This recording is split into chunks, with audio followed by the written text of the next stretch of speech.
Ahora sí, muy buenas tardes. Vamos a dar inicio a esta sesión de hoy, 30 de enero de 2026. Esta interesante asignatura de mecánica de los fluidos y termodinámica. Más termodinámica que mecánica de los fluidos. 2/3 partes del curso están dedicados a termodinámica y el tercio restante a mecánica de los fluidos. Entonces, un elemento fundamental para poder comprender la termodinámica es aprender a estudiar cómo funcionan las diversas sustancias. Y dentro de las sustancias más importantes, bien sea porque son importantes para la vida e importantes por su aplicación industrial, destacan el agua y el aire. Creo que no hay ni que decir por qué el agua y el aire son fundamentales para la vida.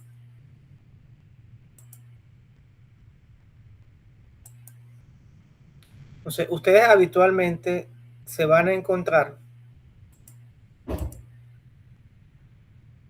con este concepto del cual ya estuvimos conversando un poco en la clase pasada. Dijimos que el agua en la naturaleza se encuentra en estado líquido, en estado sólido y en estado gaseoso, pero que en termodinámica íbamos a definir también un par de estados adicionales. El primero es el líquido saturado, tres estados adicionales: líquido saturado, líquido comprimido y vapor saturado. Sigue siendo líquido, sigue siendo estado gaseoso, pero le vamos a poner ahora ese apellido. Entonces, dijimos también en la clase pasada que el líquido comprimido es un líquido tal que está recibiendo una gran presión y por tanto ese líquido no se va a evaporar a menos que reciba energía externa en forma de calor, y esa energía externa en forma de calor eleve la temperatura y por ende comienza a evaporarse, que es el ejemplo que dimos de cuando la olla, que tomamos agua del grifo, lo colocamos en la estufa. Antes de encender la estufa, esa agua está a temperatura ambiente, que puede ser, uno toma como temperatura ambiente 25 grados Celsius. ¿Sí?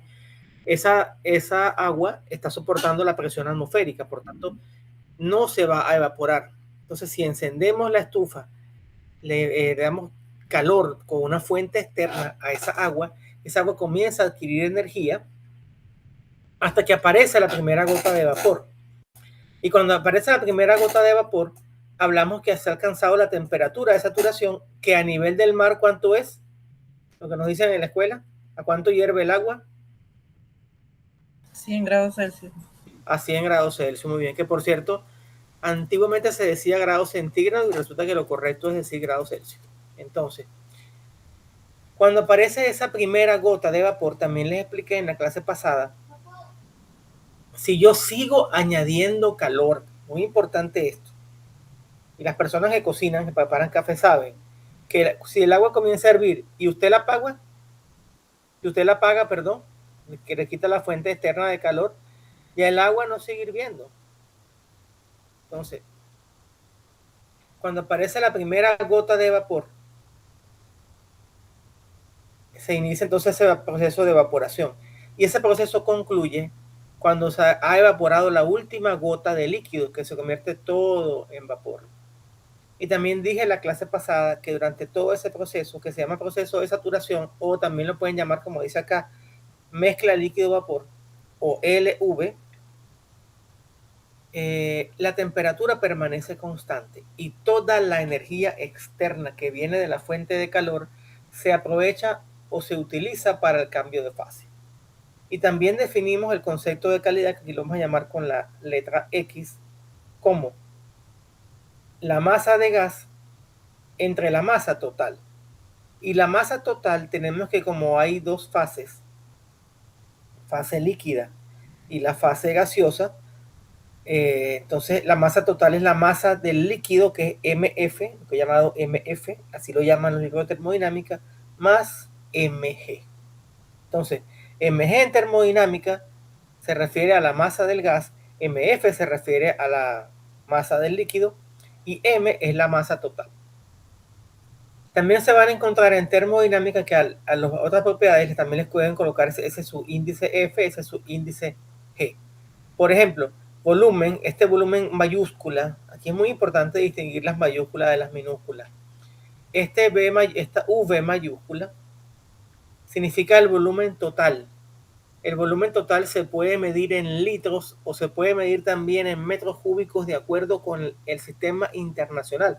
Acuérdense que en la escuela nos decían que el litro es una medida de capacidad y que el metro cúbico es una medida de volumen.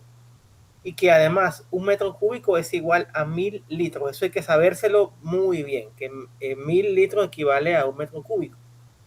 Y un metro cúbico es un cubo que tiene de arista 1 metro. Entonces es una figura que mide 1 por 1 por 1. Uno de ancho por uno de alto por una de profundidad. ¿Estamos claros? ¿Sí o no?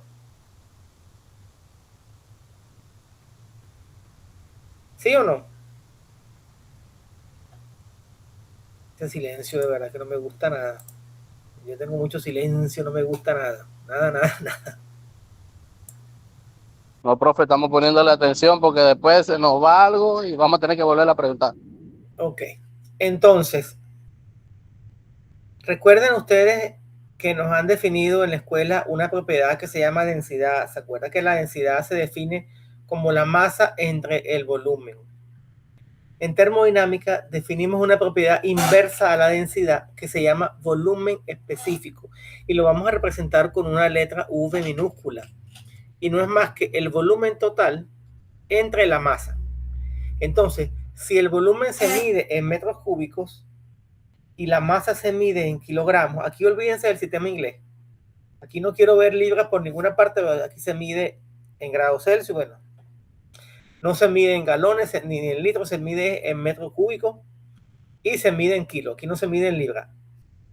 Hoy en día, cuando yo estudié esta asignatura, yo estudié con los dos sistemas, con unidades y sistemas internacionales y con el sistema inglés. ¿Okay? Entonces, pero ya el sistema inglés pues está cada día más en desuso. Entonces, para los efectos de este curso vamos a trabajar con sistema internacional porque es el sistema que rige en Panamá según la ley. Entonces, vamos a definir el volumen específico como el volumen entre la masa, es decir, lo contrario de la densidad. La densidad era masa sobre volumen. Aquí definimos el volumen específico como el volumen entre la masa. Y cuando veamos MF igual a M menos MG, entonces eso es la masa total menos la masa del vapor, porque el principio de conservación de la masa. Si tienes agua en forma de gas y agua en forma de líquido, la masa total es la masa de ese líquido más la masa de ese vapor.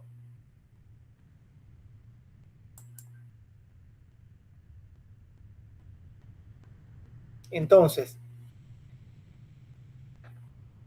bueno, el volumen específico no es más que entonces la masa del líquido por el volumen específico total, quise decir. El volumen específico total se divide entre el volumen específico del líquido y el volumen específico del vapor. Y bueno, todo esto que está acá es para explicar por qué, cómo se define la calidad. Entonces, aquí lo que hay que saber es esta expresión que está acá, que la calidad siempre es la masa del vapor entre la masa total. Y todo este análisis que está acá y que se va explicando acá es sencillamente para indicar que la calidad total se puede, bueno, no la calidad total como la de Taguchi, ni como la de Deming, la calidad en termodinámica.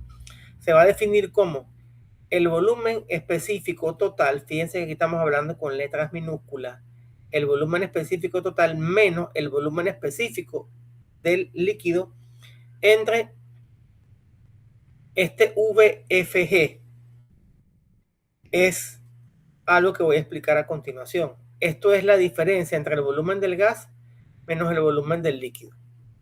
Que eso viene de acá. Cuando voy haciendo todas estas cuentas que están aquí desglosadas, al final se llega a esto. Entonces, esto que estoy mostrando acá, déjenme ver si tengo aquí el cursor. Creo que este no tiene porque este no es PowerPoint. Tal vez aquí. No, este no.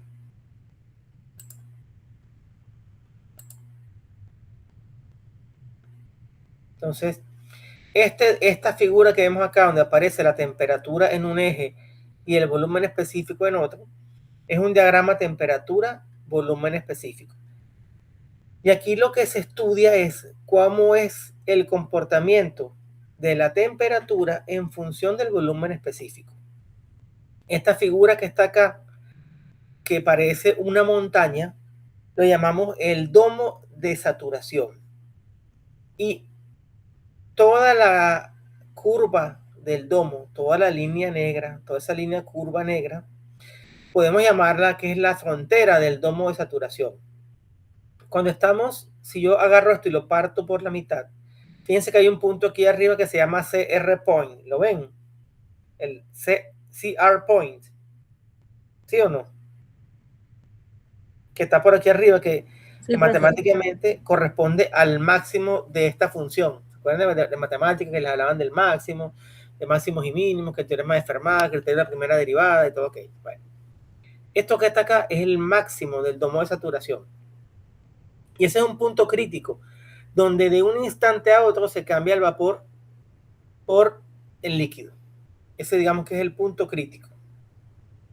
Del punto crítico, siguiendo por toda esta curva, todo esto es líquido saturado. Es decir, que es un líquido que está a punto de evaporarse. Y del punto crítico hacia la derecha, siguiendo, moviéndome por la frontera del domo de saturación, todo eso corresponde a vapor saturado. El vapor saturado es un vapor que con una pequeña perturbación comienza a condensarse. Lo que está dentro del domo, fíjense otra cosa, en este domo, la distancia entre la región del líquido saturado y la del vapor saturado se va disminuyendo a medida que yo voy subiendo. Fíjense que no es lo mismo estar aquí. Acá, digamos que la distancia es más corta y aquí es más alta, más larga. Y por eso es que en el punto crítico prácticamente están al lado el punto del líquido saturado con el punto de vapor saturado. Cuando yo estoy dentro del domo de saturación, no importa en qué lugar estoy, si estoy aquí o si estoy aquí abajo, voy a tener una parte de mi sustancia en forma de vapor y una parte de mi sustancia, que en este caso es agua, agua es con el que dimos el ejemplo, en forma, una parte en forma de vapor y una parte en forma de líquido. ¿Y qué va a suceder acá? Otra cosa. Como yo les dije que cuando yo paso desde aquí, desde líquido saturado hasta vapor saturado, la temperatura es constante. ¿Quién cambia? Si yo sigo una línea recta que es paralela al eje X, la temperatura es constante, pero ¿quién está cambiando? ¿Cuál de las dos variables está cambiando?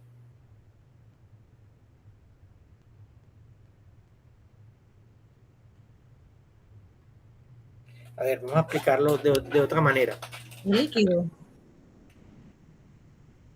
Está cambiando el líquido. ¿Y qué le pasa al líquido?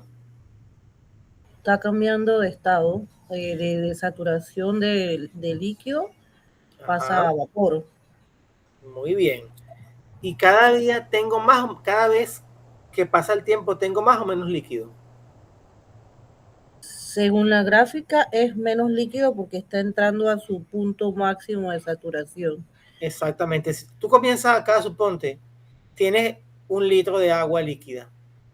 A medida que te vas avanzando por el domo, vas perdiendo masa, el líquido se va evaporando, vas perdiendo el líquido y vas ganando vapor.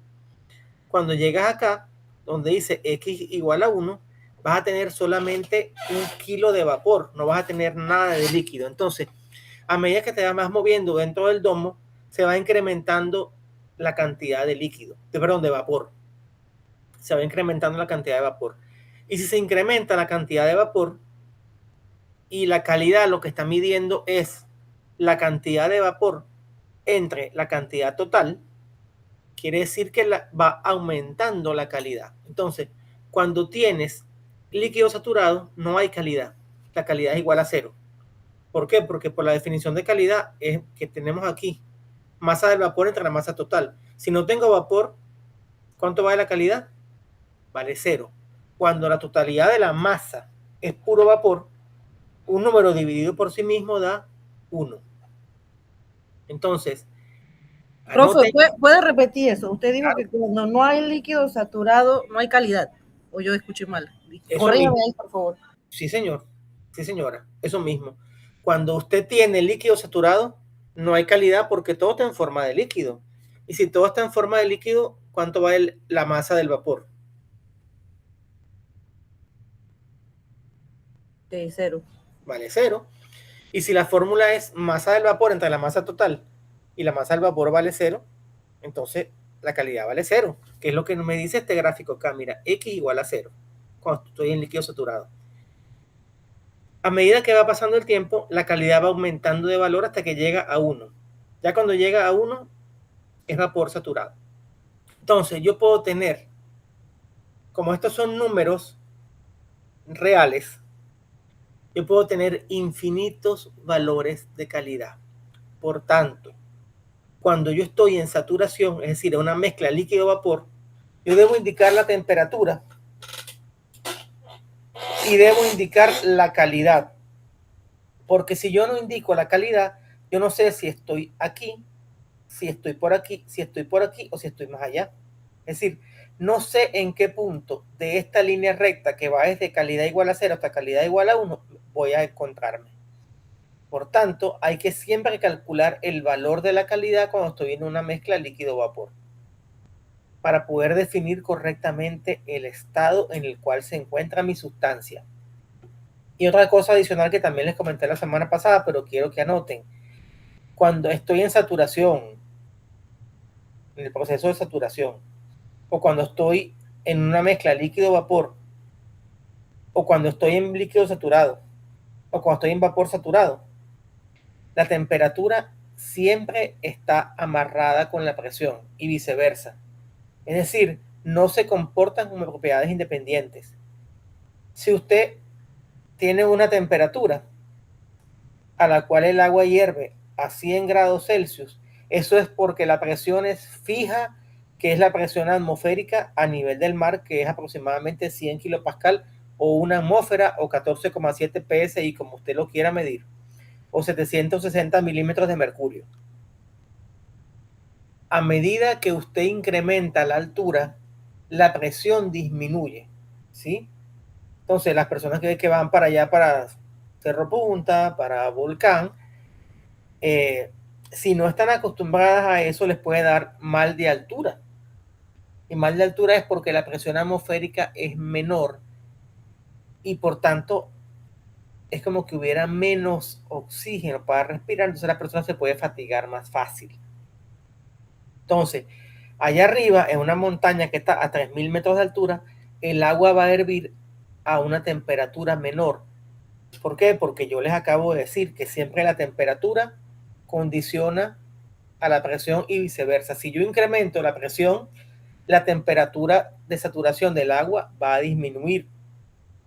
Por eso era que cuando uno estaba en una montaña muy alta, pues el agua hierve a una temperatura más baja y uno se puede,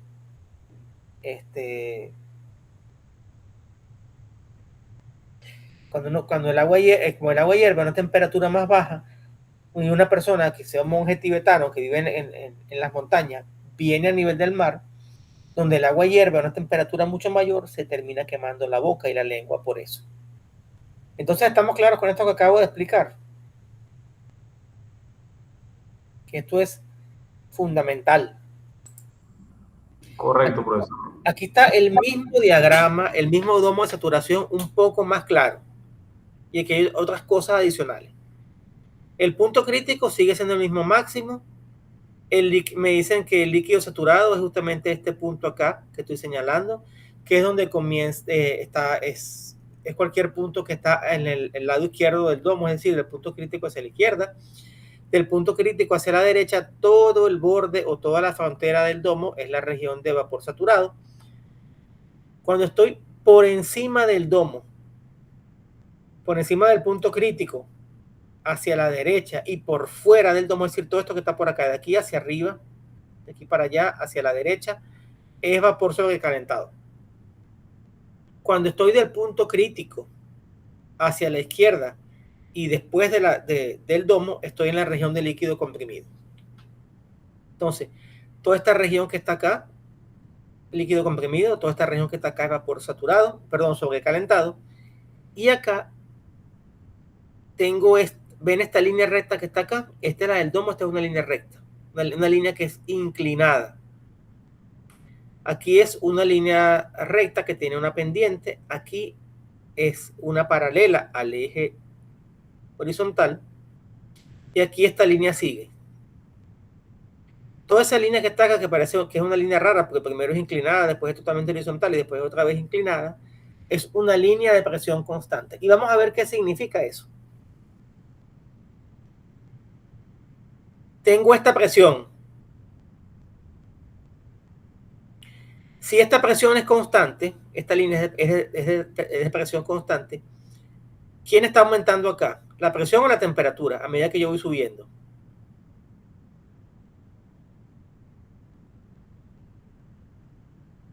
La temperatura. Temperatura, La temperatura.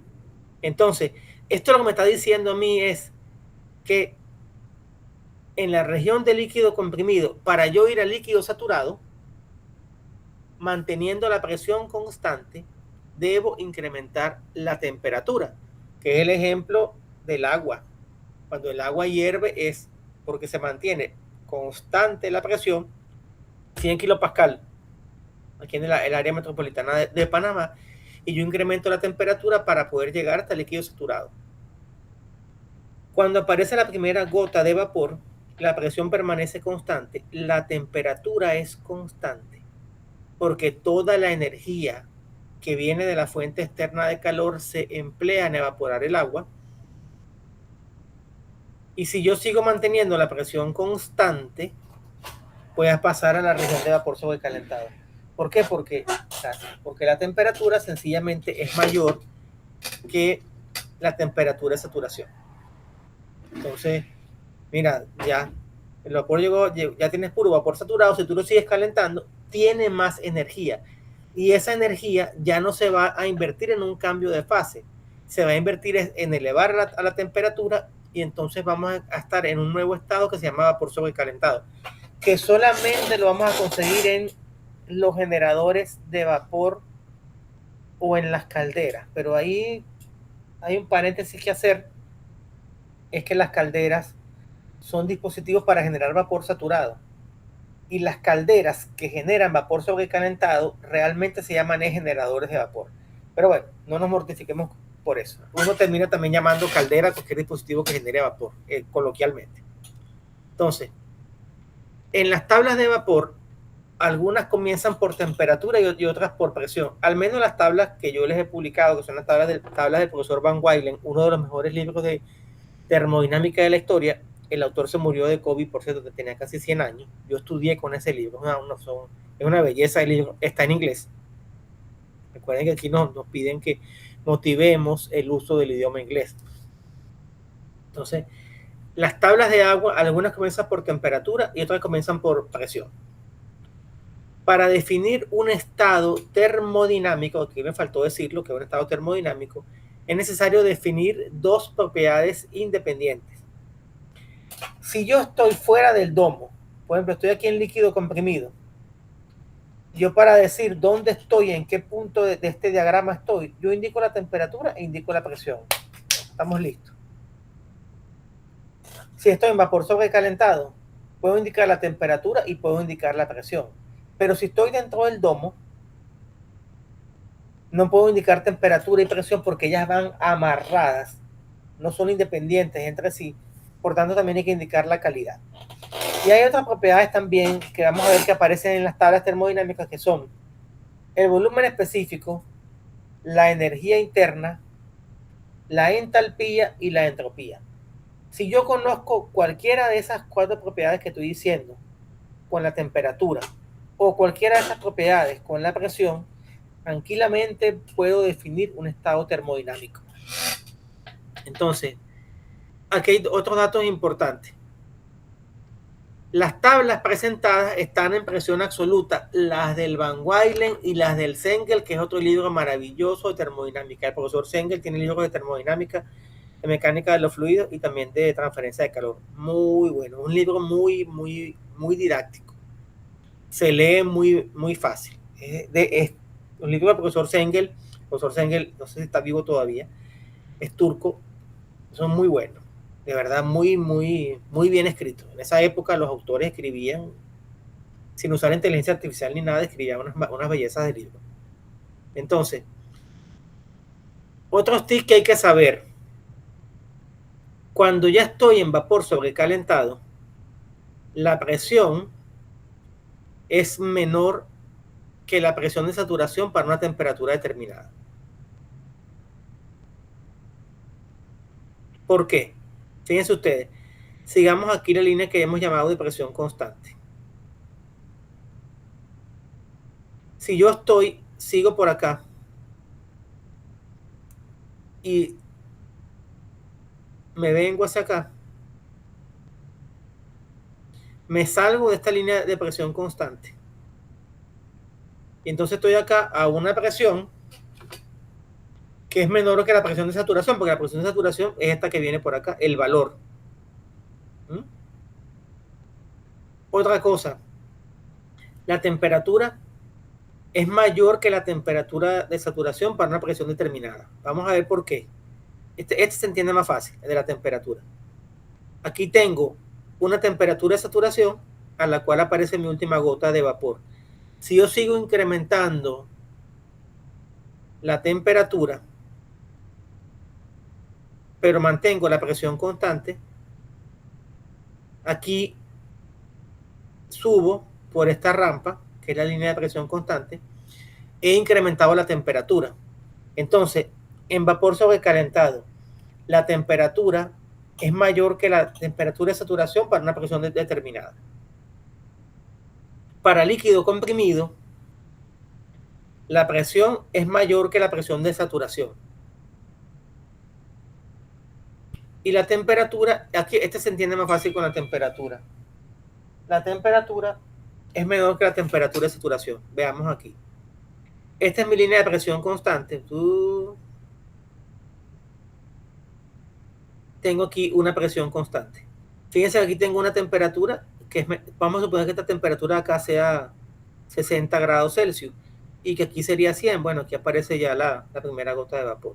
Entonces aquí vemos claramente que esta temperatura de acá, si es 60, es menor que la temperatura de aquí arriba, que sería 100. Entonces, esto hay que leerlo, hay que entenderlo para poder manipular bien las tablas. Tienen una tarea que justamente hay que resolver unos problemas y hay que resolver unos ejercicios con tablas termodinámicas.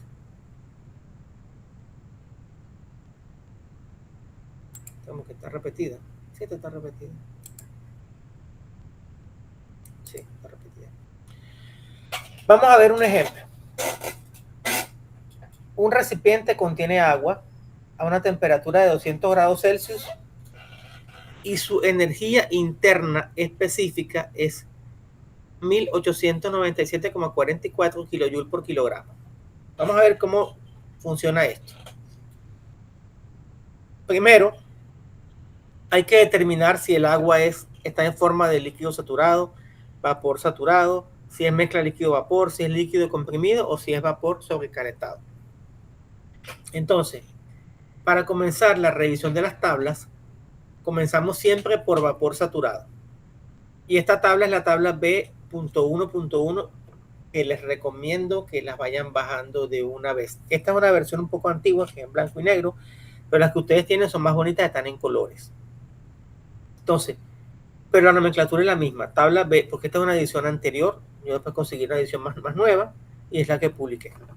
Entonces, cuando tenemos una temperatura de 200 grados Celsius y yo ingreso a la tabla de saturación, aquí está, agua saturada,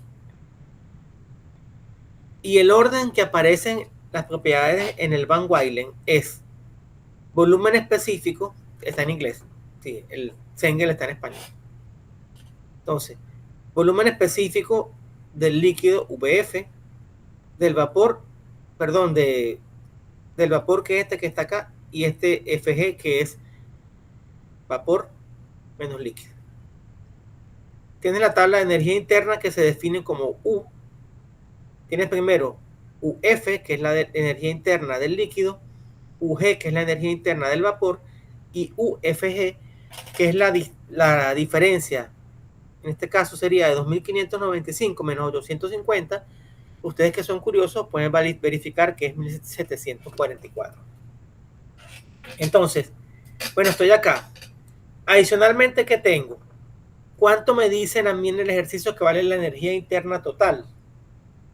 Vale 1.897,44. Por tanto, dígame una cosa, de acuerdo con la tabla, ¿cuánto vale la energía del líquido? Léanla y me la dicen.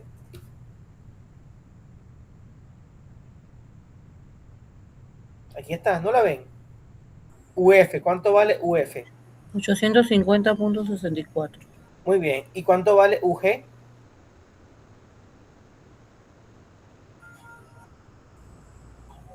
2.595.29. Muy bien. ¿Y cuánto vale la energía total? ¿Qué es dato del ejercicio? 1897.44 kilojoules por kilogramo. Kilojoules por kilogramo. Entonces, fíjense ustedes que la energía interna total está entre el valor teórico que aparece de la energía del líquido y el valor teórico que aparece del valor del gas. Entonces, es un valor intermedio. Ese valor intermedio lo que me está diciendo a mí entonces es que bajo estas condiciones, una parte de mi agua está en forma líquida y una parte está en forma de vapor. Y lo que está ocurriendo acá es que este valor que tengo acá es un valor promedio ponderado de la propiedad. ¿Estamos claros, sí o no? ¿Sí o no?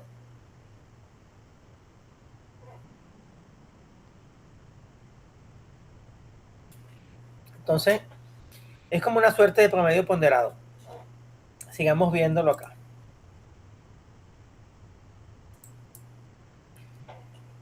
Entonces, estos son los valores que ya hemos leído de tabla: 850,64, 2594,29 y el valor intermedio. Eso lo que me hace es demostrar que en estas condiciones el agua está en forma de líquido vapor. Está en la mezcla de líquido vapor, LV. Hay quienes me dicen, profesor, eso me indica que la sustancia está dentro del domo de saturación. Perfecto. Hay quienes dicen, tengo calidad. Las tres respuestas están equivalentes, son equivalentes. Estoy en proceso de saturación. Tengo calidad. Si tengo calidad,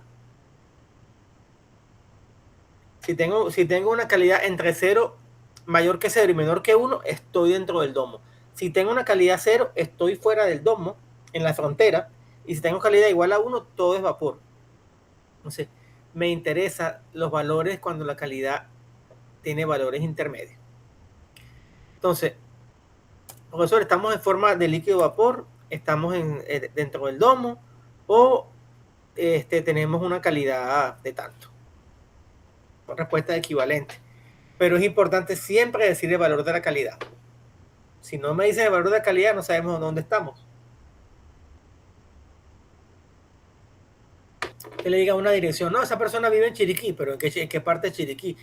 Vive en Dolega, vive en Boquete, vive en Volcán, vive en David, ¿dónde vive? No sé, entonces no sabe.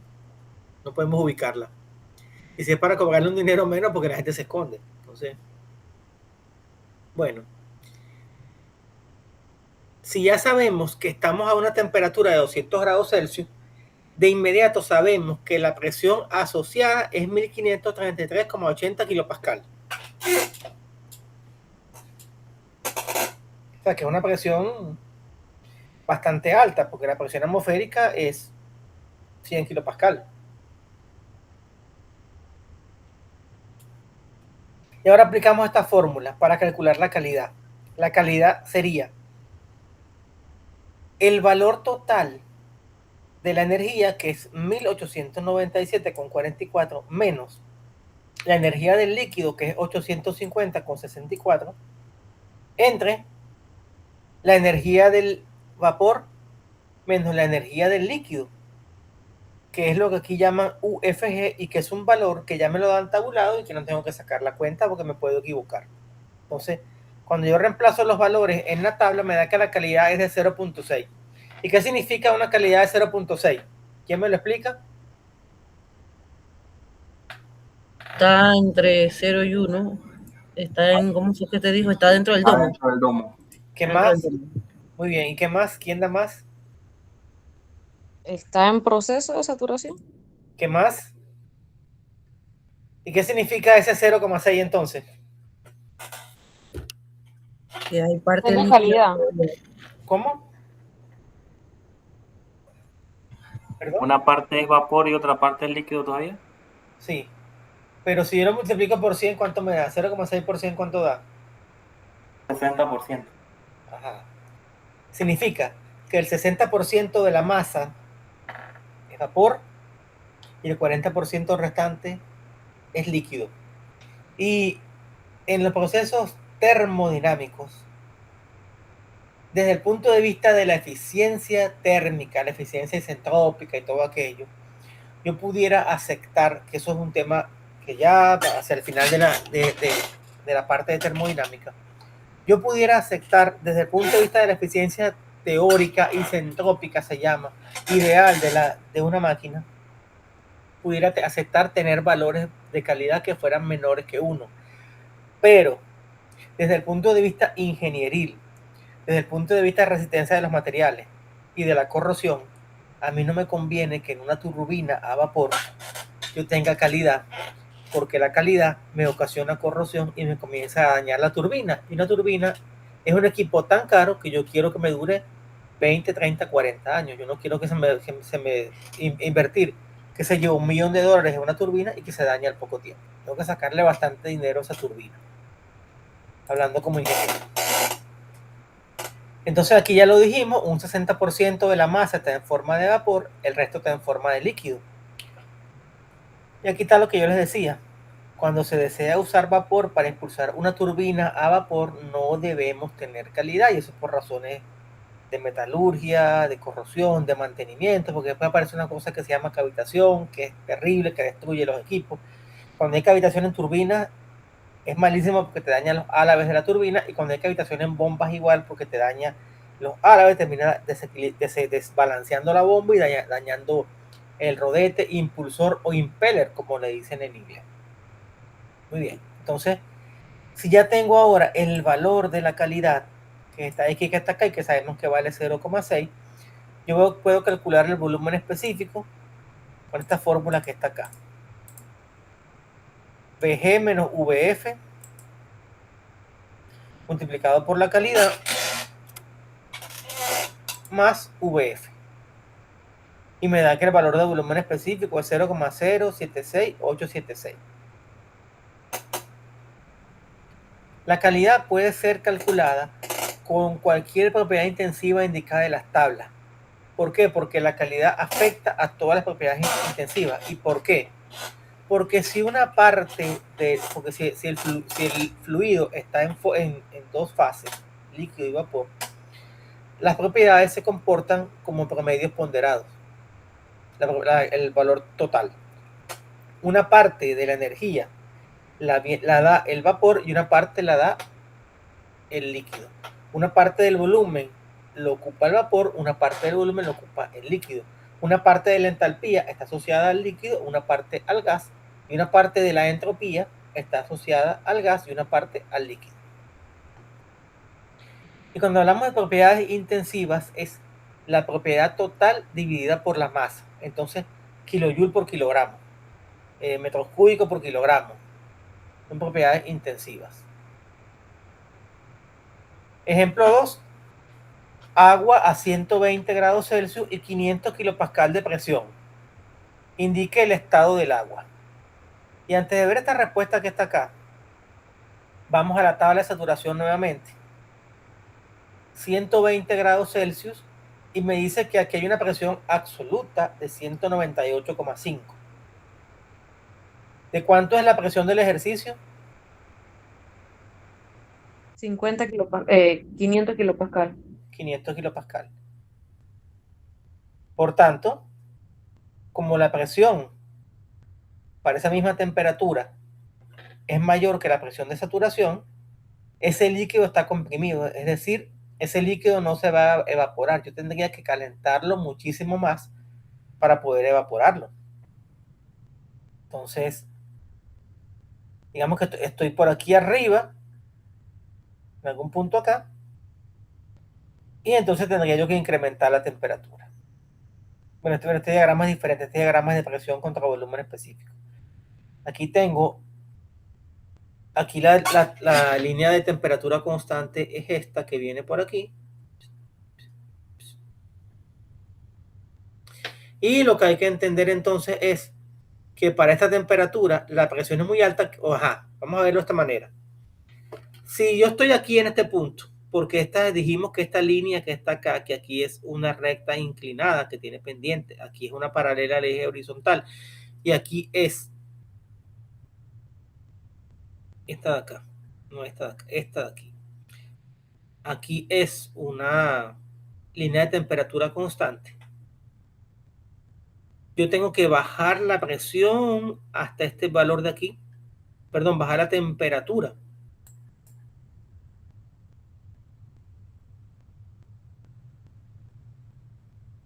Digo, esta es una línea de temperatura constante, ¿cierto?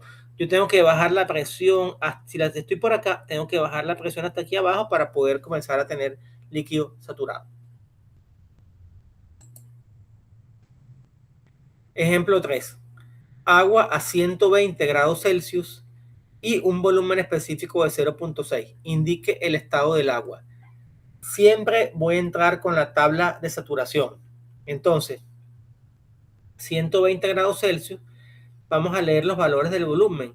El del líquido 0.001060 y el del vapor 0.89186. El valor total es 0.6. Resulta que 0.6 está entre 0.001060 y 0.89. Por tanto, estoy en forma de saturación. ¿Por qué? Porque este volumen de 0.6 es un valor intermedio entre los dos extremos. Entonces estoy en cualquier parte de este domo de saturación. Pues el valor de la calidad es el volumen total, que es 0.6, menos VF, que es 0.001060, entre VFG, que es 0.89080, y me da un total de 67,24%. Entonces, un 67,24% del agua está en forma de vapor y el resto en forma de líquido. Esos valores tan bajos de la calidad no me sirven a mí en un ciclo de vapor. En un ciclo de vapor yo necesito tener por lo menos vapor saturado o vapor sobrecalentado, mucho mejor todavía. Porque el vapor sobrecalentado tiene mayor energía que el vapor saturado. Y si yo lo que quiero es una turbina de vapor, como las que movían los ferrocarriles, movían los barcos de vapor, es que el sistema tenga más energía, me conviene que el fluido de trabajo tenga mayor energía. ¿Estamos o no estamos? ¿Sí o no?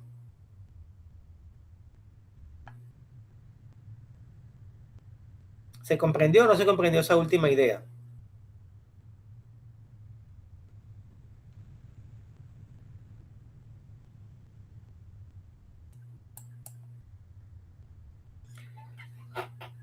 Bueno, ¿sí o no?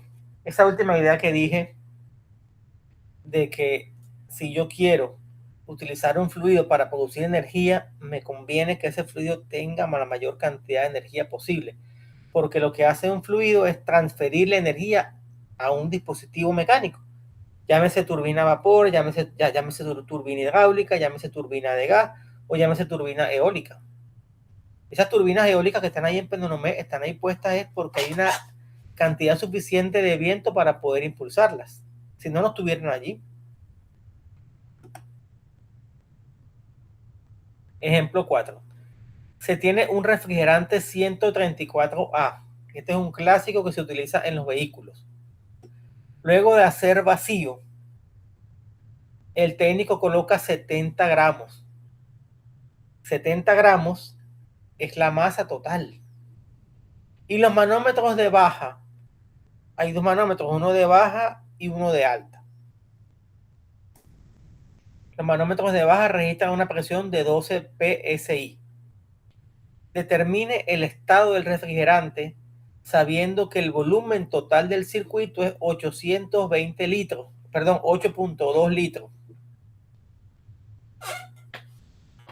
Entonces aquí este ejercicio, que es muy sencillo, tiene varias cositas que hay que saber. Me dan una masa que son 70 gramos, perfecto. ¿Sí?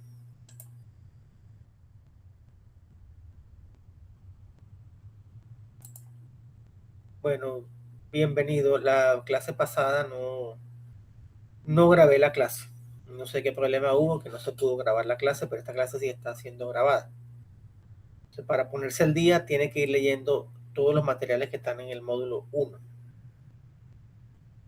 para entender los conceptos fundamentales. Entonces, aquí hay varias cositas importantes.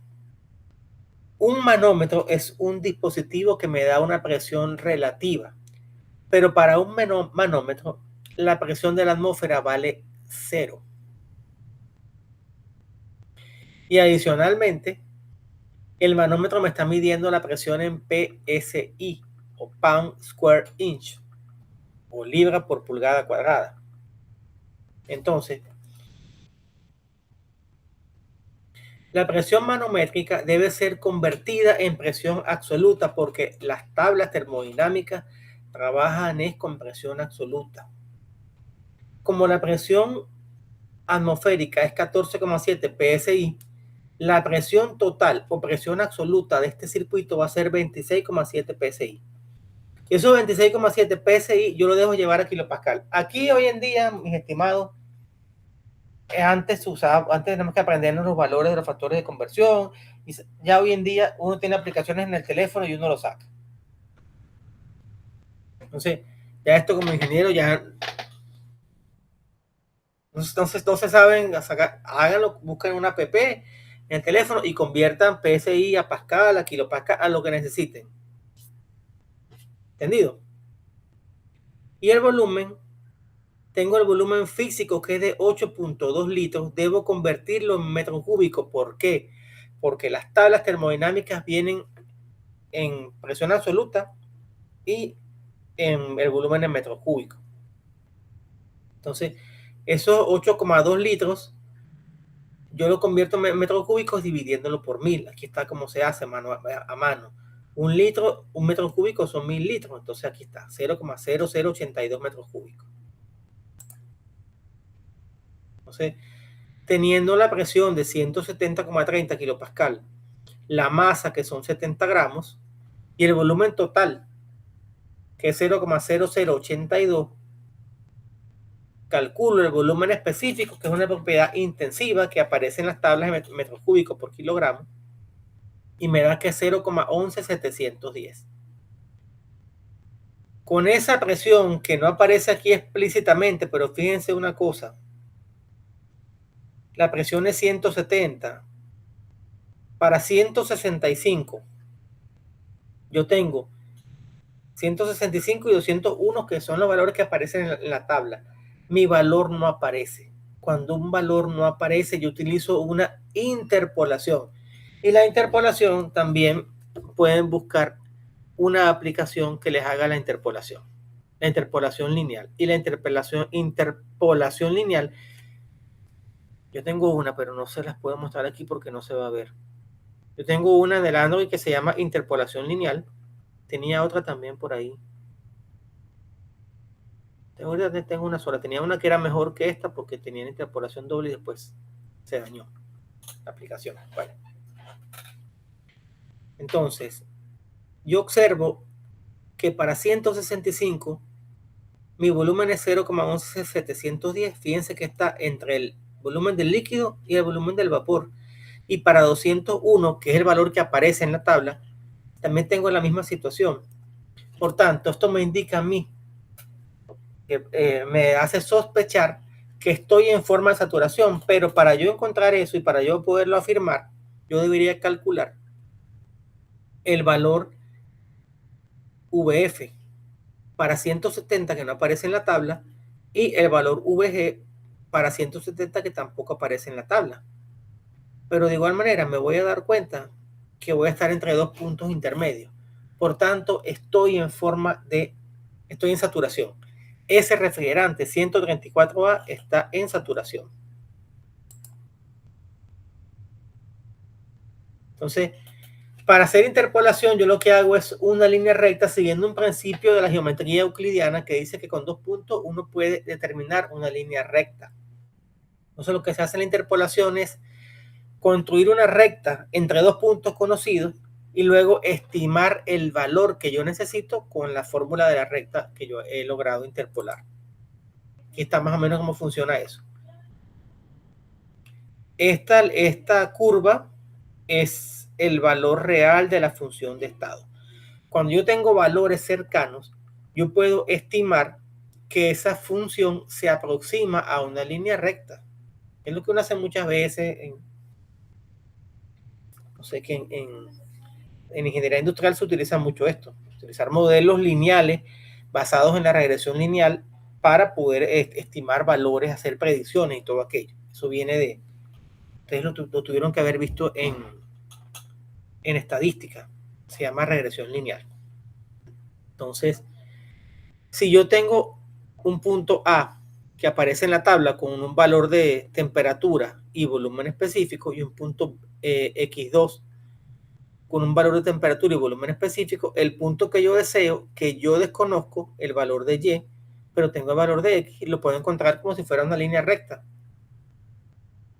Entonces, aquí lo he detallado con calma, pero ustedes, para entenderlo bien, tienen que hacerlo a mano porque aquí no tengo suficiente tiempo para eso. Cierto es que cuando yo hice mis interpolaciones, vean estos valores, estos son los valores que yo leo de la tabla, VF y VG para 165 y 201 grados. Yo completo entonces con interpolación el valor de VF para 170 y el valor de VG.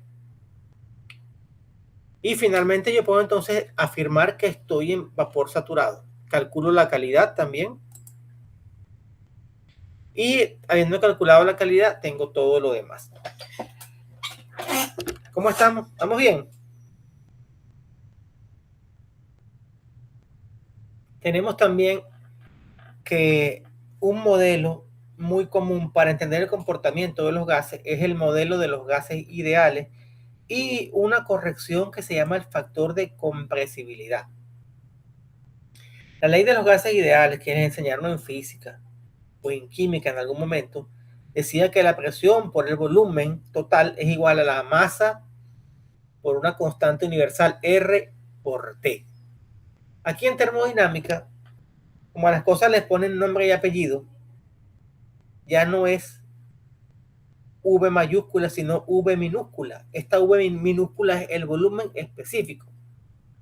Entonces, presión por el volumen específico es igual a RT, pero esta R ya no es la R universal de los gases, es una R que depende de cada gas y que también aparece en tablas. Y el factor de compresibilidad introduce una corrección a esta ecuación que sencillamente dice que en lugar de ser P por V igual a RT, es P por V igual a ZR por T. Y lo que viene acá es lo más importante. Cuando una sustancia se encuentra a altas temperaturas en comparación con su temperatura crítica y o a baja presión en comparación con su presión crítica, su comportamiento se puede aproximar al de un gas ideal. Por ejemplo, los compresores que trabajan en la industria, usualmente hoy en día es raro uno conseguirse un proceso industrial normal, que la presión de los compresores sea mayor a 100 psi, es decir, 7 bar aproximadamente. Eso se considera que es una baja presión, porque la presión atmosférica es un bar. Entonces, toda presión que sea en ese orden, 2 bares, 3 bares, 1 bar, 2 bar, 4 bar, se considera que es una baja presión. Hasta 10 bar se considera que es una baja presión.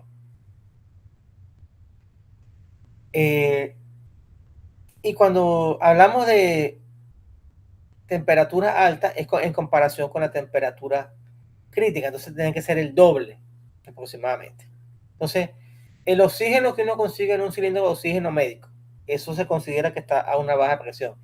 El aire comprimido de un compresor normal se considera que está a una baja presión. Un globo de esos de helio que uno llena para la fiesta se considera que está a una baja presión. Por tanto, el aire, ese oxígeno y ese helio se considera que se comporta como un gas ideal. Y cuando se cumplen otra serie de condiciones, yo uso el factor de compresibilidad, que antes había que leerlo en una tabla y usar papel milimetrado, hacer interpolación gráfica, y ahora también existe una aplicación para hacer esta corrección con el factor de compresibilidad. Veamos acá algunas tablas de constantes críticas. Vamos a buscar la del aire, se aparece aquí. No veo aquí el aire, pero aparece el oxígeno.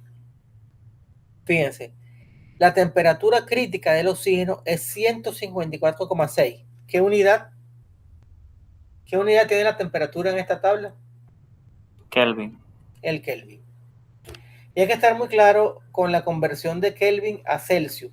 Si usted un Celsius lo quiere llevar a Kelvin, le debe sumar 273,15, y eso viene por todo aquello del punto crítico del agua, que es un punto en el cual coexisten las tres fases del agua: sólido, líquido y gaseoso, bajo unas condiciones especiales de temperatura y presión. Se cumple el punto crítico del agua. Yo tuve la oportunidad de ver el punto crítico del agua en un laboratorio ahí en Ciudad del Saber, laboratorio de metrología del Centro Nacional de Meteorología de Panamá. Entonces, la temperatura entonces es 154,6 Kelvin y la presión es 5 megapascal. La presión crítica del oxígeno es 5 megapascal. Un cilindro de oxígeno está en una presión baja, qué sé yo, 80 psi. Eso es una presión baja en comparación con los 5 megapascales. Es una presión que es prácticamente despreciable. Por tanto, es que ese oxígeno en un tanque de gas se considera que es un gas ideal. Entonces, lo que me pide el ejemplo, si un oxígeno está a temperatura ambiente, que es 298,15 Kelvin, o algunos lo redondean a 300, y la presión del ejercicio es 200 psi, que es 138 megapascal. Bueno, la temperatura, la temperatura residual se llama esta, que es la temperatura entre la temperatura crítica, es 1,93, y la presión reducida, no residual, y la presión reducida es 0,27.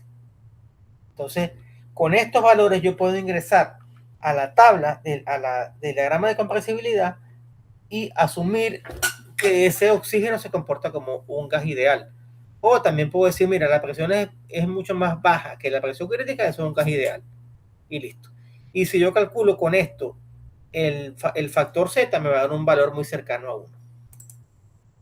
Aquí tenemos la tabla del factor Z. Esto es lo que se usaba cuando yo estudiaba, estas gráficas horrorosas en papel milimetrado, uno tiene que tener una vista. Bueno. Entonces, cuando a mí me tocaba hacer esto hace 30 años atrás, un poquito menos, no, ni tanto, 28 años atrás, cuando yo vi termodinámica, entonces había que tener buena vista y uno comenzaba, mira, la presión reducida está en 0,27, lo intercepto con la temperatura reducida, que es aproximadamente 2, y uno, bueno, ahí redondeaba. Ahora uno con el teléfono tiene esos valores. Este valor 0,97 es muy cercano a 1.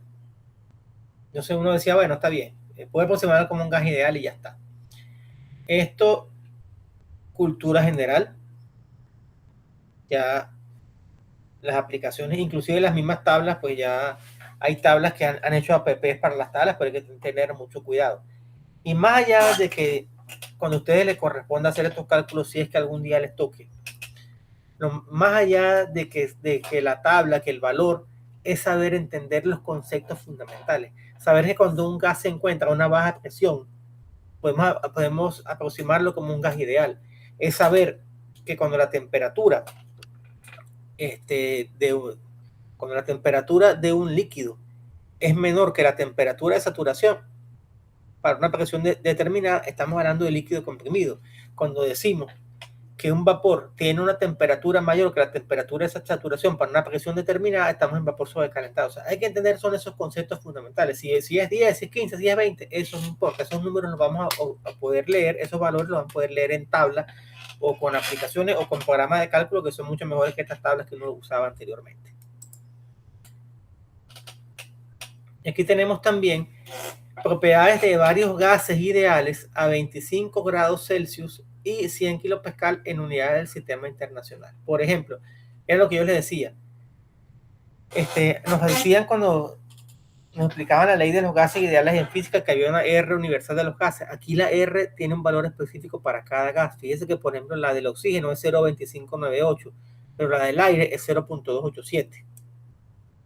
Entonces, esto lo que hace es simplificar las cosas. Tenemos también aquí, por ejemplo, las densidades, el calor específico cuando la presión es constante, el calor específico a volumen constante, y K, que es el cociente entre el calor específico a presión constante y calor específico a volumen constante. Esa propiedad también la vamos a ver más adelante.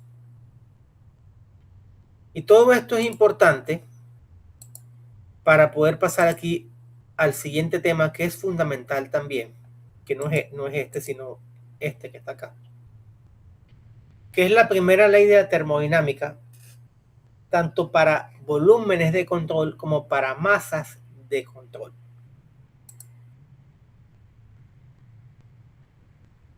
Okay, entonces,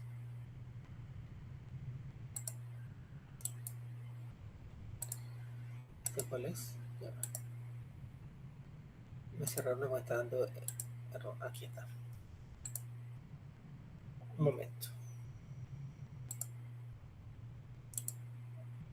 Ajá. Primera ley de la termodinámica, lo que me indica a mí es un balance de energía. Recuerden lo que nos han dicho desde siempre. La energía no se crea ni se destruye, solamente se transforma. Lo que pasa es que no se transforma lamentablemente. Cuando la energía se transforma, hay una parte que sí podemos aprovechar en producir potencia y una parte que no se va a poder aprovechar, que se pierde en forma de calor, porque hay fricción, porque hay irreversibilidad. No sé, lamentable, pero es lo que sucede. Entonces, primero vamos a retomar lo que son las definiciones de calor y la definición de trabajo. Recordemos, y me confirma si cuando se aparezca en modo presentación. Recordemos que el calor es una forma de energía que va de un sitio a otro, es decir, que se mueve. Cuando hay una diferencia de temperatura, el calor va de la fuente caliente hacia la fuente fría. Nunca va al revés. Si el calor fuera de la fuente caliente a la fuente fría, a la fuente caliente, no pudiéramos tener automóviles ni nada de lo que tenemos hoy en día. Entonces, eso es lo que es el calor. El trabajo ocurre cuando hay una fuerza aplicada sobre un cuerpo y esa fuerza es capaz de producir un desplazamiento. Entonces decimos que la fuerza realizó un trabajo y el trabajo se mide en joule o kilojoule. Aquí, como el joule es tan pequeñito, medimos en kilojoule. Y ejemplo típico de física. Ejemplo, la fuerza que ejerce un resorte se puede expresar como, de acuerdo con la ley de Hooke, como K por X, donde K es la constante de resorte. Si es que es un resorte ideal, un resorte lineal que más o menos se comporta bien dentro de ciertos rangos de presión y de temperatura, de acuerdo al material que usted lo haga, hay una rigidez de ese resorte. No es lo mismo el resorte de un bolígrafo que tengo yo aquí, de esos, que el resorte de los que van en el carro, de los que llaman los springs, que justamente el spring es resorte en inglés, los espirales también les dicen, que son de forma espiralada. Entonces, el trabajo sabemos que es la integral definida desde el punto 1 hasta el punto 2 de esa fuerza, que es K por X diferencial de X.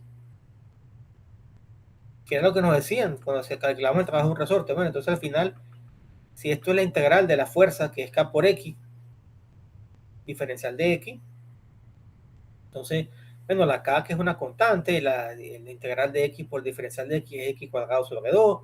Entonces hay un punto X2 que es el punto final, menos y un punto X1 que es el punto inicial. Entonces al final esto es, el trabajo es igual a la constante entre 2 por el punto final al cuadrado menos el punto inicial al cuadrado. Eso es lo que es el trabajo. Me confirma si avanzó la presentación, por favor. ¿Sí o no? Dice de calor y trabajo. Correcto. Hay varios procesos ideales que nosotros hemos definido en termodinámica, y esos de ideales, entre comillas, porque digamos que se cumplen bastante bien en la práctica. Cuando digo que se cumplen bastante bien es porque hay ciertas condiciones. Entonces, voy a comenzar por el más sencillo, que es el proceso isotérmico. Es un proceso que ocurre a temperatura constante. Entonces, dirán ustedes, pero ¿quién dijo que la temperatura es constante? La temperatura en un proceso industrial se hace constante porque yo impongo un sistema de control que me hace que esa temperatura sea constante. Esa constante es, por supuesto, tengo un valor promedio o un valor de seteo, como le dicen, un set value, y tengo una tolerancia. Entonces, si yo fijo una temperatura de 100 grados Celsius, yo puedo permitir una variación que vaya de 100,2 hasta 99,8. Y eso ahí, desde el punto de vista de control, eso cuando estoy en ese rango, estoy en 100, que es el valor teórico. Y a medida que los controladores son más eficientes, yo puedo tener pues que esa tolerancia sea más pequeña. Pero si estoy en 99,8 o estoy en 100,2, estoy en 100. Es mi valor teórico. Entonces, desde ese punto de vista, es un proceso isotérmico. Iso significa igualdad. Y térmico, bueno, de temperatura. ¿Estamos claros con eso? Entonces, iso, igualdad. Proceso isocórico.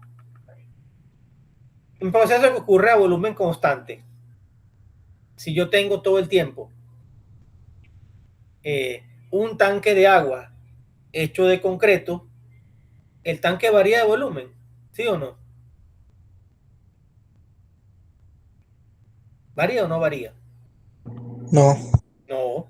Entonces, en la realidad sí existen esos procesos en los cuales el volumen es constante. Ahora, vamos a suponer que en ese mismo tanque yo tengo un proceso y yo necesito es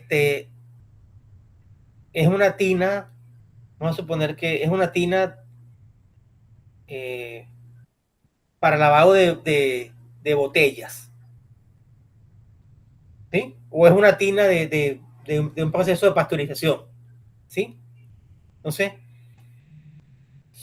si cada vez que yo meto una carga de botellas, las botellas se llevan el agua, una cantidad del agua, por tanto me alteran el volumen del tanque.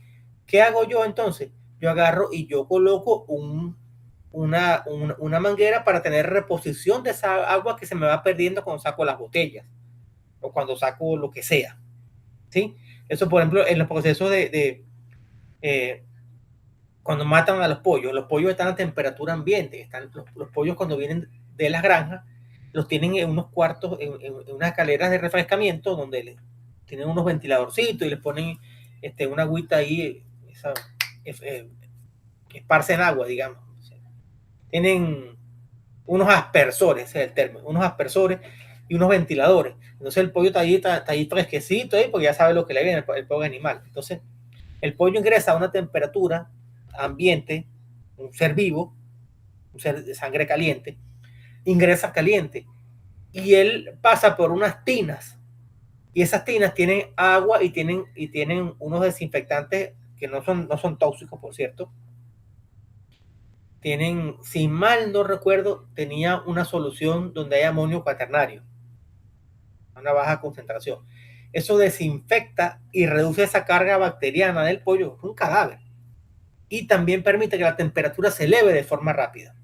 Porque si yo no elevo de forma rápida la temperatura del pollo, se contamina y el pollo está mal y no lo pueden procesar y empacar y todo lo demás. Entonces, esas tinas, cuando el pollo ingresa, el pollo absorbe una cantidad de agua. Lo absorbe, ¿por qué? Porque viene caliente, los poros están abiertos y le ingresa agua. Y es una de los momentos en los cuales el pollo se le añade agua y después le inyecta con unas inyectadoras también más adelante, igual que a la carne y al puerco y todo lo demás, por diversas motivaciones, las cuales no voy a mencionar acá. ¿Okay? Entonces, si en esa tina yo voy perdiendo agua y yo tengo una manguera o una tubería que me repone el agua, yo quiero que ese volumen siempre sea constante. Y ustedes dirán, pero si se comienza a rebosar el agua, no se va a rebosar nunca, porque yo tengo un tope de altura en ese tanque y ese tope me lo da una boya, que es lo más antiguo que hay, o un sensor de nivel. Entonces, a eso nos referimos a nivel industrial, que un proceso es constante. No es que tiene variaciones, pero son variaciones controladas. ¿Se entiende o no se entiende la idea? ¿Sí o no? Yuhu.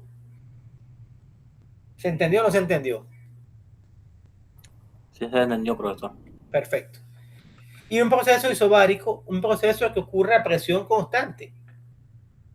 Yo tengo unas grandes marmitas para cocinar en los hospitales o en las cárceles. Tengo unas grandes marmitas que son unas ollas que trabajan con presión. Esas ollas trabajan con una presión constante, entre comillas, porque cuando hay un exceso de presión, ¿qué sucede? La válvula de alivio suelta una cantidad de gas para que la presión se mantenga constante y no explote la olla.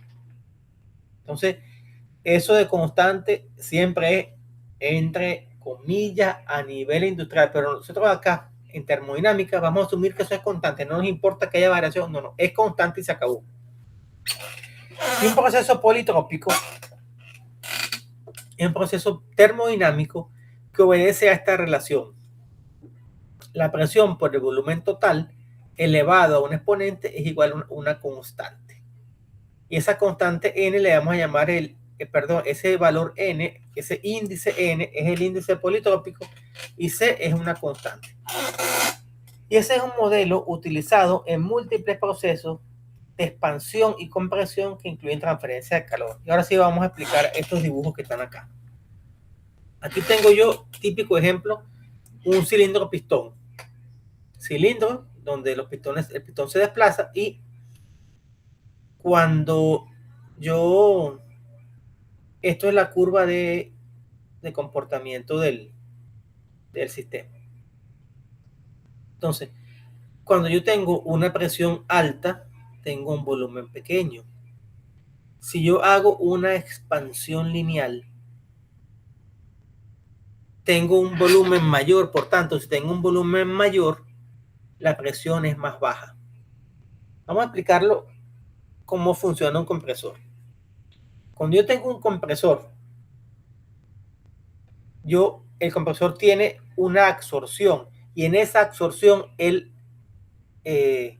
absorbe, valga la redundancia, una masa de aire. Y esa masa de aire es de acuerdo a la masa que él pueda manejar. Vamos a suponer un compresor que esté capaz de manejar 1500 litros por minuto. Un compresor pequeño, ese es un compresor de 10 HP aproximadamente. Un compresor pequeño. Entonces, ese compresor es capaz de absorber 1500 litros de aire en un minuto. ¿Sí? ¿Qué hace él? Toma 1500 litros de aire del ambiente, que cuando el aire está en el ambiente, los gases se expanden. La naturaleza de los gases es expandirse. Entonces, ocupan un volumen inmenso. Cuando yo lo meto al compresor, lo meto a un volumen pequeñito.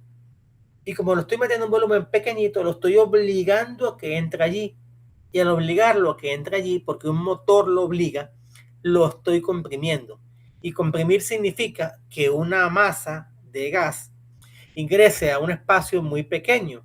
Y como eso sucede, se incrementa la presión, que es lo que sucede acá. Mira. Voy de un volumen grande a un volumen más pequeño, por tanto la presión aumenta.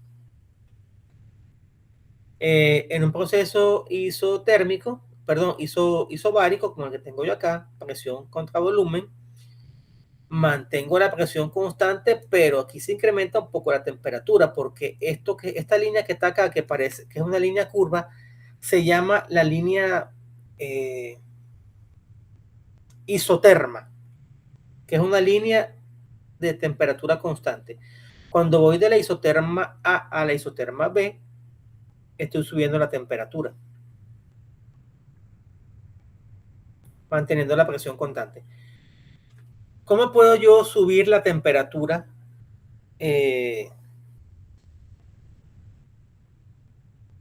Bueno, ahí si hay la manera de hacerlo.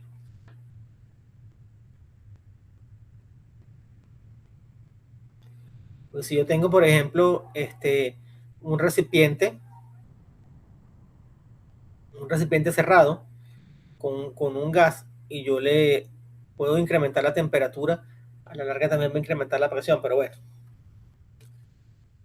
Y en un proceso isocórico el volumen es constante. Entonces, tengo un recipiente que es cerrado, totalmente cerrado, donde yo no permito que haya ninguna válvula de alivio. Desde el punto de vista físico, el volumen es constante. Y si yo incremento la temperatura o incremento la presión, pues si incremento la temperatura, sí, incrementa la presión, pero el volumen permanece constante. Y si eso sucede y el incremento, el valor al cual llega la presión es mayor que la resistencia del material, ¿qué va a pasar con el recipiente?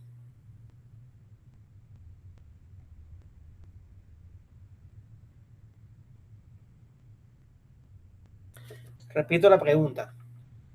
Tengo un recipiente que está totalmente aislado y por tanto no intercambia masa con el medio ambiente. Está totalmente hermético, sellado. Tengo un gas adentro. Lo coloco sobre una fuente de calor y comienza a incrementarse la temperatura y la presión. Va a explotar. Va a explotar. Cuando llega a un valor de la presión tal que supera la resistencia del material, sencillamente los esfuerzos que hace el gas sobre esos materiales deforma el material y lo explota. Entonces, estas cosas que son muy sencillas, fíjense ustedes toda la cantidad de aplicaciones que tienen en la vida de nosotros los ingenieros. Ejemplo 2. Trabajo realizado en la compresión de un gas ideal. La ecuación de estado de un gas ideal es P por V igual a RT. Ahora bien, el trabajo yo lo defino en termodinámica como la integral de P diferencial de volumen. Si yo supongo un proceso politrópico, es decir, que la presión por el volumen elevado a un exponente es igual a una constante, la presión cambia en función del volumen. Entonces, la presión va a ser igual a C entre el volumen elevado a la N.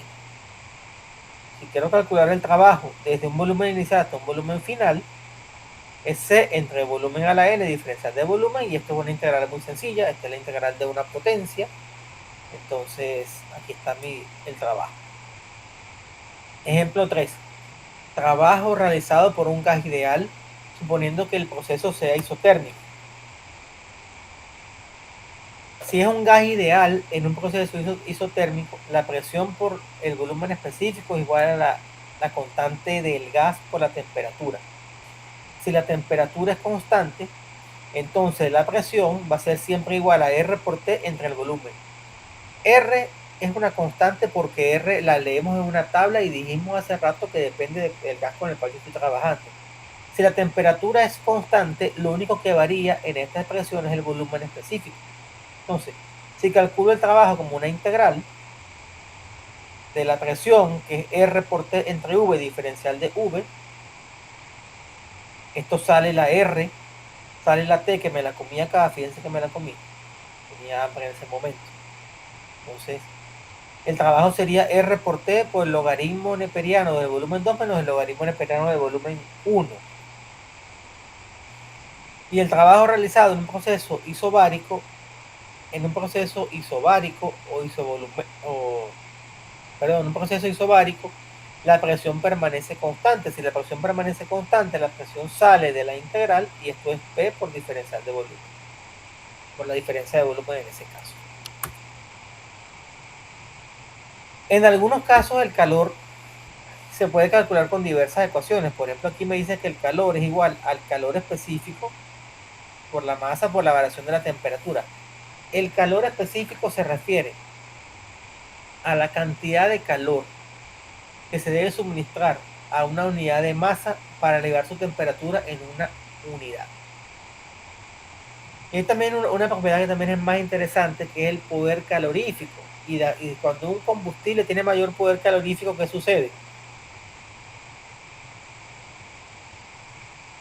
¿Qué sucede?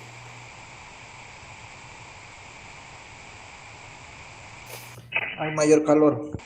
Hay mayor calor. Si yo les dijera, mira, el bagazo de caña tiene un poder calorífico de 500 y el búnker, el combustible residual de los barcos, tiene 2000. ¿Cuál sería mejor para utilizar, el bagazo de caña o el búnker? El búnker. Desde el punto de vista termodinámico, el búnker, ciertamente. Pero desde el punto de vista también ingenieril, el que me salga más barato y que tenga disponibilidad más fácil. ¿Ok? Cosas, pues. Entonces, estos conceptos es para entender que cuando yo selecciono un combustible, yo lo selecciono de acuerdo con el poder calorífico que tenga, y también es muy importante la disponibilidad. Si yo tengo condiciones ideales, donde yo estoy en un puerto y tengo gas, tengo búnker, tengo full oil y tengo diésel, todos son excelentes combustibles.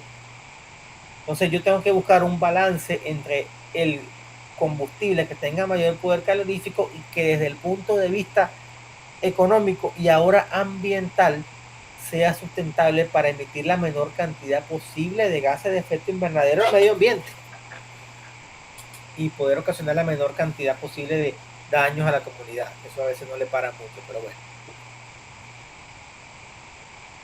El calor específico ocurre cuando una sustancia está en una sola fase. No puede haber mezclas. En general tenemos también dos tipos de calores específicos. Uno que se mide a presión constante, es decir, en un proceso isobárico, y uno que se mide en un proceso isocórico, o sea, de volumen constante. En general depende de la temperatura. Como caso especial, los líquidos y los sólidos no se pueden comprimir. Por tanto, se puede asumir que su calor específico es constante y que no depende de la temperatura. Varía un poco, pero esa variación es despreciable. Y entonces lo que han hecho es que han elaborado estas tablas con calores específicos a 25 grados Celsius y 100 kilopascal. Casi no. Y ya para finalizar, por ahí en el siglo XIX, el señor James Prescott Joule, a quien le debemos el nombre de la unidad de energía, realizó un experimento colocando un recipiente adiabático, es decir, un recipiente que no permite el flujo de calor, no permite el intercambio de calor con el medio ambiente. Entonces, ese recipiente tenía unas paletas que agitaban una masa de agua. Y él tenía también que tenía conectado a esto una polea con una masa. Y esa masa, cuando descendía, recuerden que desciende por energía potencial gravitatoria, masa por gravedad, eso agitaba las paletas y eso, entonces él se daba cuenta que eso incrementaba la temperatura del agua. Y él se dio cuenta que porque él podía medir la energía. Él se dio cuenta que si él tenía una energía de 4180 joules, él podía elevar la temperatura del agua en 1 grado Celsius. Por tanto, el calor específico del agua es de 4180 joules por grado Celsius o 4,18 kilojoules por grado Celsius, que es el valor que aparece en las tablas. Y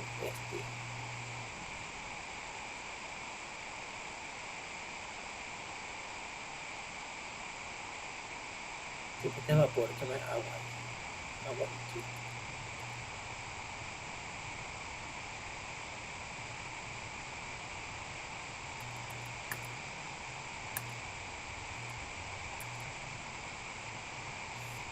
Y bueno, lo dejamos hasta acá para poder entrar de lleno en la clase que viene con la primera ley de la termodinámica, tanto para sistemas cerrados, que es lo que acá, faltan unas cuantas diapositivas, y también poder presentar a partir de la siguiente clase la primera ley de la termodinámica para los sistemas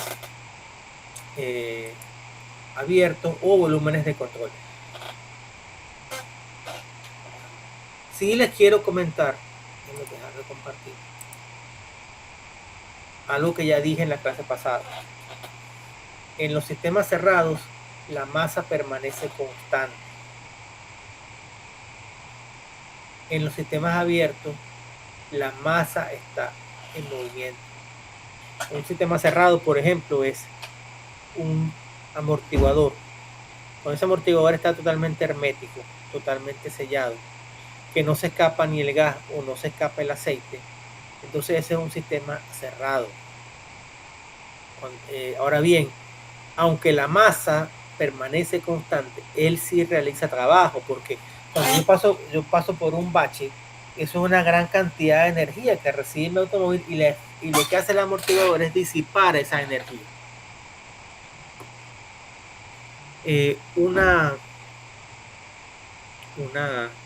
Una olla de esa a presión, o mejor, una olla no, un recipiente a presión como los que hay en las casas, si no tuvieran esa válvula que permite la salida del gas licuado de petróleo hacia las estufas, se consideraría entonces que es un sistema cerrado. Los volúmenes de control son mucho más interesantes desde el punto de vista ingenieril que los sistemas cerrados.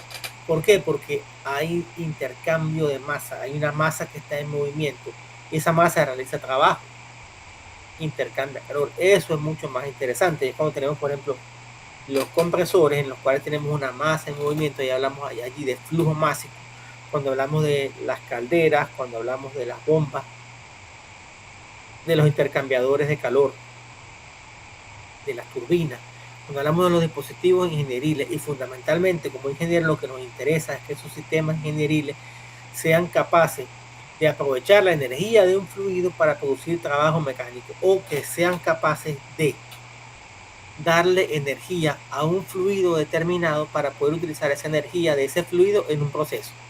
Es cuando vemos, por ejemplo, que las bombas y los compresores y también los ventiladores son dispositivos que, haciendo un trabajo mecánico, le dan energía a un fluido. Si no tuviera una bomba, el agua no puede subir del piso 1 al piso 3. Si no tuviera un compresor, no pudiera tener aire acondicionado, ni refrigeración, ni nada de eso. Y si no tuviera tampoco un ventilador cuando hace calor, no hubiera esa corriente de aire en circulación y no tuviera la habitación a temperatura más agradable, o tampoco se pudiera dar ese proceso de transferencia de calor por convección, que es lo que hace que tengamos aires acondicionados y neveras, sistemas de refrigeración y todo lo demás. Cuando se dañan los ventiladores de un automóvil, si es el ventilador del aire acondicionado, nos da un calorón porque el aire no enfría, ¿no? El compresor hace su trabajo, pero no hay movimiento de la masa de aire. Y cuando es el caso entonces del sistema de refrigeración de un vehículo y se dañan los ventiladores, sencillamente no hay cómo refrescar el motor. Y con respecto a lo que son los otros dispositivos que aprovechan la energía del fluido, ejemplo fundamental, la turbina. Entonces, la turbina, cuando se instala en un río, es una turbina hidráulica. Esa turbina lo que hace es que aprovecha la energía del río para mover unos álabes, terminar moviendo la turbina completa y terminar pues impulsando un generador de electricidad, por ejemplo, en el caso de hidroeléctrica. Cuando es una turbina eólica, pues lo que queremos es aprovechar la energía del viento para también producir electricidad. El mismo principio, el fluido mueve unos álabes, esos álabes accionan un generador de energía. Y la turbina a vapor exactamente igual, solamente que ahí el fluido de trabajo es vapor, y mientras más caliente esté, tiene más energía, y cuando tiene más energía puede darle más energía al sistema. Y eso es justamente lo que estudiamos en la primera ley de la termodinámica y posteriormente con la segunda ley de la termodinámica, donde nos explican, que si tenemos chance lo comenzamos a ver la semana que viene, donde nos explican es que los procesos tienen una dirección en la naturaleza. Todo lo que sube tiene que bajar, sí, pero el proceso natural es que actúe la fuerza de gravedad, no que la lluvia sea del suelo hacia arriba. El proceso natural es que un gas se expande, no que un gas se comprima. Entonces, digamos que los compresores y las bombas están violando los principios de la naturaleza. Vamos en contra de lo que dice la naturaleza, porque la bomba la utiliza para subir el agua. Miren, la naturaleza te dice que la gravedad va hacia abajo, entonces una bomba está luchando contra la gravedad, y un compresor está haciendo un proceso antinatural porque está, oye, un gas que se quiere expandir por naturaleza, tú lo estás comprimiendo y colocando un espacio muy pequeñito, entonces se incrementa la presión. Pero esos cambios son los que hacen que podamos aprovechar esos fluidos para procesos industriales, para generar movimiento con dispositivos neumáticos, para cualquier cantidad de aplicaciones industriales. Por eso que les decía que esta asignatura es sumamente interesante, porque todos esos conceptos que se estudian acá tienen aplicación en el ejercicio profesional. ¿Alguna pregunta, alguna inquietud, alguna duda?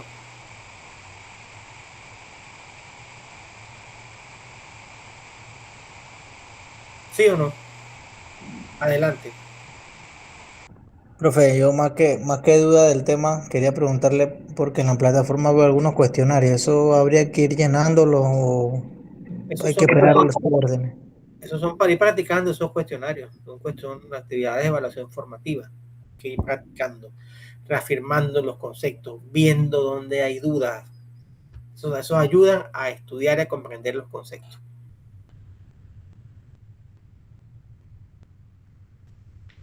¿Alguna otra pregunta, inquietudes, dudas o comentarios?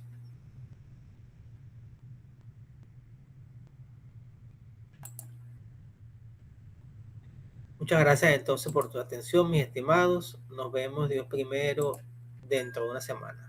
Descansen.